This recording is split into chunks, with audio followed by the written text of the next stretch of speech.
प्यारे बच्चों, नानी की कहानियाँ चैनल में आप सभी का स्वागत है। बच्चों, नानी आज फिर आपके लिए अकबर बीरबल की ही एक कहानी लेकर आई हैं, मनहूस आदमी। बच्चों, आप सभी जानते हैं अकबर एक महान सम्राट था। इतना बड़ा सम्राट था, अनेकों महल, अनेकों उसके किले थे और उनमें सैकड़ों सेवक, हंड्रेड्स ऑफ सर्वेंट्स काम करते थे। उन सर्वेंट्स में से एक था गुलशन। गुलशन बहुत मन लगाकर काम करता था, लेकिन सभी लोग गुलशन को मनहूस मानते थे। अगर सुबह उसका चेहरा देख लें तो कोई कहता था, अरे इसका चेहरा सुबह देख लिया, आज तो शायद खाना ही नसीब नहीं होगा। कोई कहता था, पता नहीं कितने विपत्ति में पड़ जाऊं। जितने मुंह उतनी बातें। एक बार की बात है, सम्राट अकबर सुबह तड़के बहुत जल्दी जाग गए। जागकर उन्होंने आवाज लगाई, कोई है? अब अभी कोई भी सेवक काम पर नहीं आया था सिवाय गुलशन के। गुलशन ने आवाज सुनी। उसने सोचा, अकबर सम्राट बुला रहे हैं, मैं जाऊं क्या? मुझे तो सब मनहूस मानते हैं। पर क्योंकि सम्राट की आवाज आई थी, इसलिए वो गया। जाकर बोला, जहाँपना जी जापना। अकबर ने कहा, जूतियां, हमारी जूतियां लाओ। लाओ कहते ही जब देखा तो सोचा, अरे ये तो वही नौकर है जिसके बारे में सब कहते हैं कि ये बड़ा मनहूस है। आज सुबह सुबह हमने भी इसका चेहरा देख लिया। चलो कोई बात नहीं, देखते हैं आज का दिन कैसे बीतता है। इस बात का भी इम्तिहान हो जाएगा, क्या ये सच में मनहूस है या नहीं। खैर, अकबर ने उससे कहा, हमारी जूतियां लाओ और तुम जाओ दूसरे सेवकों को भेजो, हम तैयार होना चाहते हैं। अकबर तैयार होकर नाश्ते के लिए, ब्रेकफास्ट के लिए जा ही रहे थे कि एक और सेवक आया। उसने कहा, जहाँपना, शहजादा खुर्रम की तबीयत कुछ नासाज है, मतलब तबीयत ठीक नहीं है और वो आपको याद फरमा रहे हैं। मीन्स वो आपको याद कर रहे हैं।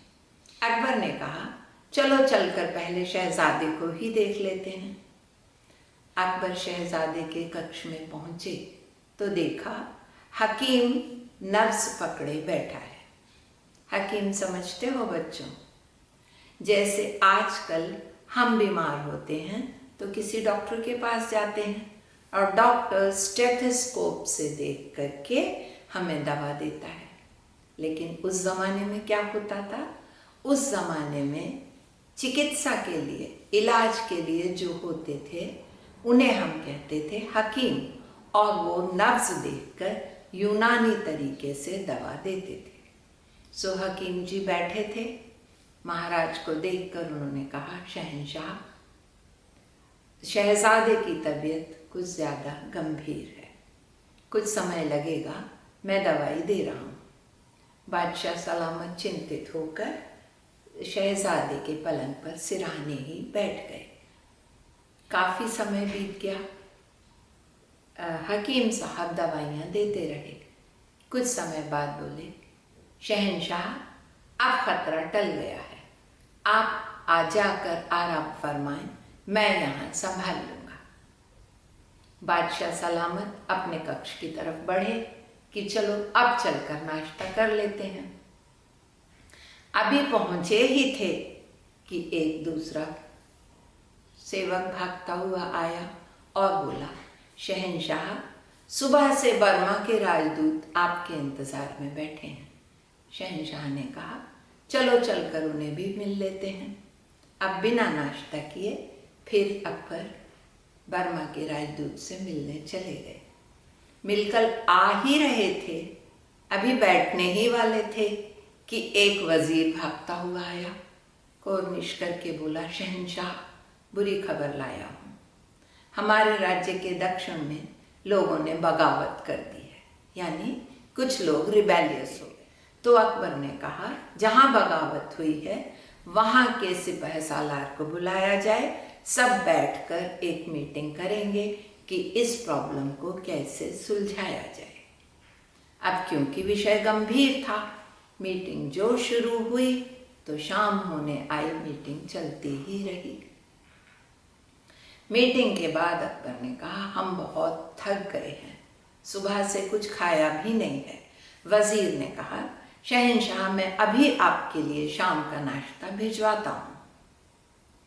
आकर नाश्ता करने बैठे ही थे तो देखा खाने में एक मक्खी गिरी हुई है।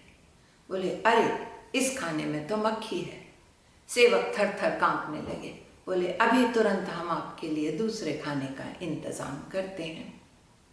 दूसरा खाना आते आते फिर काफी समय लग गया। अब जब अकबर खाने बैठे तो बैठते ही उनके पेट में बहुत भयंकर दर्द हुआ।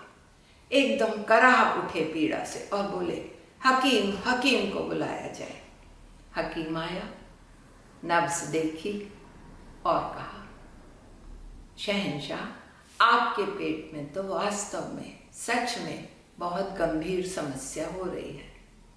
मेरा सुझाव है कि आज आप कुछ भी न खाएं। बहुत लगे तो आप फलों का जूस पी सकते हैं और अब आप अपनी आरामगाह में, अपने शयन कक्ष में बिस्तर पर आराम फरमाएं। अकबर जाकर लेट गए। अब सुबह से कुछ खाया नहीं था। भूख, दर्द और थकान से कराह रहे थे। तब उन्हें याद आया, ओ आज सुबह मैंने उसका चेहरा देखा था जिसे लोग मनहूस कहते हैं। क्या ये सब कुछ उसी की वजह से हो रहा है? उन्हें लगा कि लोग शायद ठीक ही कहते हैं। सो बच्चों, अब नानी का प्रश्न, 1 मिनट के लिए सोचो। क्या ऐसा हो सकता है कि किसी को देखने भर से हमारा सारा दिन खराब हो जाए, या हम परेशानी में पड़ जाएं, या हमें भूखे रहना पड़े? वीडियो पॉज करो और 1 मिनट के लिए सोचो। क्या सोचा? चलो देखते हैं कहानी में आगे क्या हुआ। अकबर ने सोचा तो उन्हें लगा उनकी आज की सारी मुसीबतों की जड़ गुलशन ही है, और उन्होंने एकदम से बड़ा भयंकर, बड़ा कठोर निर्णय ले लिया। उन्होंने कहा, ऐसे मनहूस को जीने का कोई अधिकार नहीं है।